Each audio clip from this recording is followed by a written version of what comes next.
In today's video, in just 2 months, Takahiroshiraishi went from a sleazy sex industry recruiter to a serial killer. Behind the door of a quiet Tokyo apartment, he lured the vulnerable with promises of understanding, only to subject them to unspeakable horror. With twisted motives and a Twitter account, he launched a chilling spree of violence and dismemberment that claimed the lives of 9 people. Today, we uncover the full story behind Japan's Twitter killer. Ready to hear more? Okay, let's go.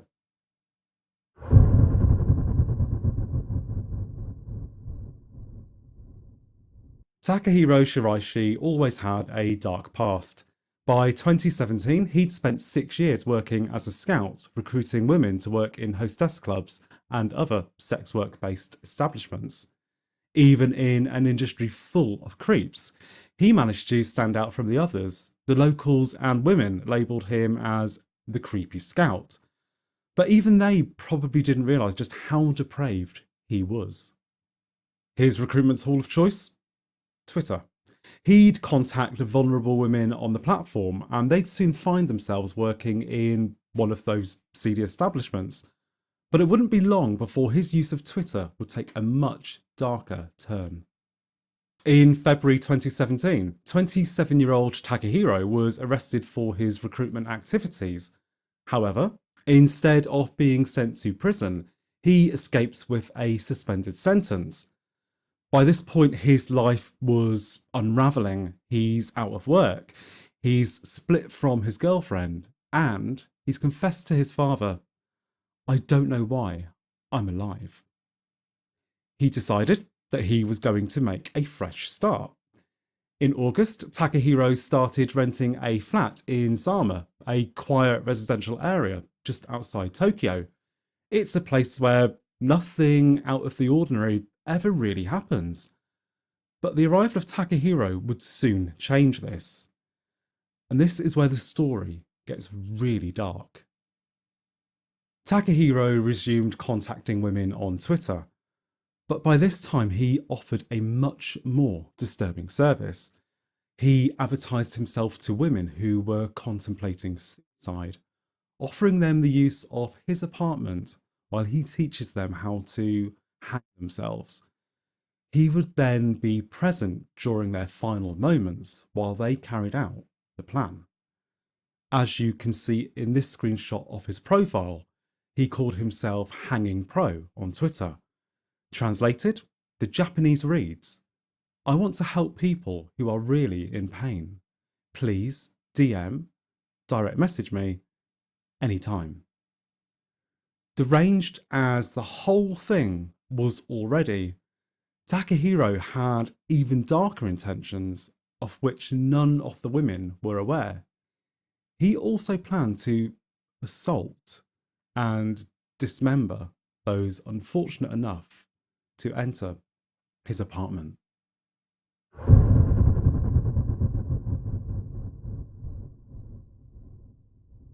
In just 2 months after offering his twisted services on Twitter, Takahiro would soon go on to assault 3 teenage girls and 5 women before killing them.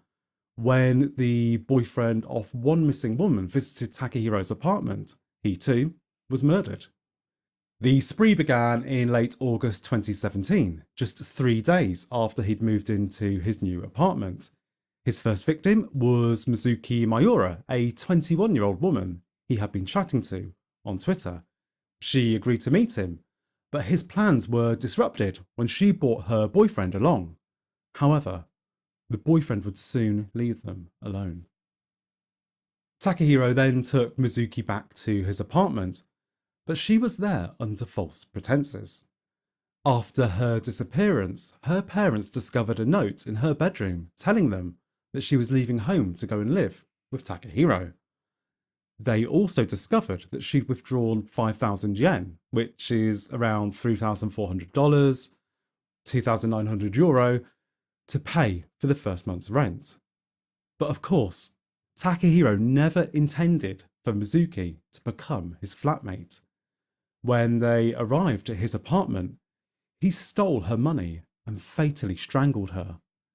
He then undertook the gruesome process of dismembering her body. After the note was discovered, Mizuki's boyfriend, whom Takahiro had met a few days earlier, grew suspicious. Probably that creepy vibe that Takahiro was said to emanate. Determined to find her, he visited the address on the note and confronted Takahiro. He is invited into the apartment, where he too is murdered. He will be Takahiro's only male victim. Over the next 2 months, Takahiro claimed the lives of 7 more females, ranging from a teenager of only 15 to a 26-year-old woman. After arriving at his apartment, they were given either alcohol or sleeping pills, and once these started to take effect, Takahiro would assault the women before ending their lives. A police search would soon reveal an apartment full of knives, scissors, a saw, and a rope, items used to dispose of the evidence.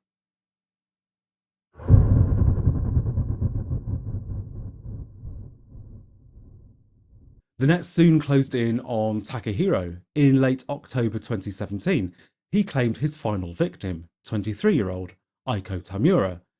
She had been tweeting about wanting to end things, and following her disappearance and looking for answers, her brother managed to hack into her Twitter account. There, he saw the Hanging Pro handle and immediately sensed something terrible had happened to his sister. He then posted his own tweet asking for more information about Hanging Pro, and was soon contacted by a female user who recognised it. They agreed that something felt wrong and decided to confront the owner behind the username. But how to get his attention? They came up with a bold plan. The woman would act as a vulnerable target. In effect, bait. The woman messaged Takahiro and he soon replied. He suggested they meet at a train station and then head back to his apartment. The woman agreed. Only this wasn't her real plan. The police were now taking an interest in the conversation and would secretly be following the pair. A week after Aiko's disappearance, the plan was put into action. Takahiro met the woman at the train station and they walked to his apartment. He closed the door behind them. Almost immediately, there was a knock on the door. The police, who had followed them, inquired about the missing woman. Calmly, Takahiro pointed to a cooler on the floor and said, "She's in there."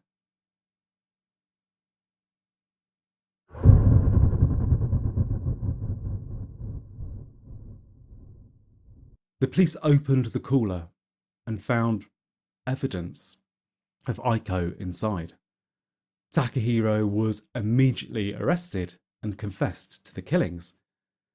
He then pointed to other boxes in the apartment, all of which contained remains from the 9 people he'd murdered. In total, there were 240 pieces recovered, some buried under cat litter to try and mask the odour of decay. The smaller pieces of each victim were not found in the apartment. Questioned by police, Takahiro made a chilling confession.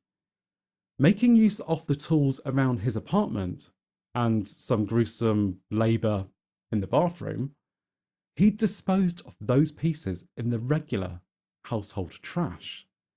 The only reason he'd kept the larger remains instead of disposing them was because he feared doing so would have increased his chances of being caught. But the question is, why did he do it? When interviewed at the police station, Takahiro admitted that the women were all, to quote, objects of desire. He confessed that he was motivated by his desire for money and sex. He also admitted that he had no concern for the fact his victims were considering ending their lives. Instead, he viewed their fragile states as a means to easily manipulate them. Takahiro also grimly revealed that the first time he disposed of a victim, it took him 3 days. But from the second, he'd become faster, boasting that he was able to do it within a day. And even after news of his arrest broke, his disgusting behaviour continued. Takahiro would ask media outlets for payments in return for him sharing more of the gruesome details about his crimes. He even offered to write letters and books in return for compensation. In fact, he never once showed an ounce of remorse and refused to apologise for his actions. In 2020, Takahiro pleaded guilty at his trial in an attempt to escape the death penalty. His lawyers argued that he should receive a lesser sentence because his victims had expressed suicidal thoughts. In effect, they'd consented to die. The judge dismissed this ridiculous notion. He labelled Takahiro a cunning and cruel individual for having targeted women who were mentally fragile. At the end of the trial, the verdict was handed out. Takahiro was sentenced to death by hanging. He was finally executed on June 27th, 2025. So that is the story behind Japan's Twitter killer. I do wonder though that if the final victim's brother had not hacked into her account, when would Takahiro have been caught? Actually, would he have been caught? What do you think? Please let me know in the comments. And if you found the video interesting, I'd be grateful if you could like it, as it will help YouTube serve it to more people. Also, if you are interested in true crime content, then please have to think about subscribing, as I'll be posting more videos like this in the future. Until then though.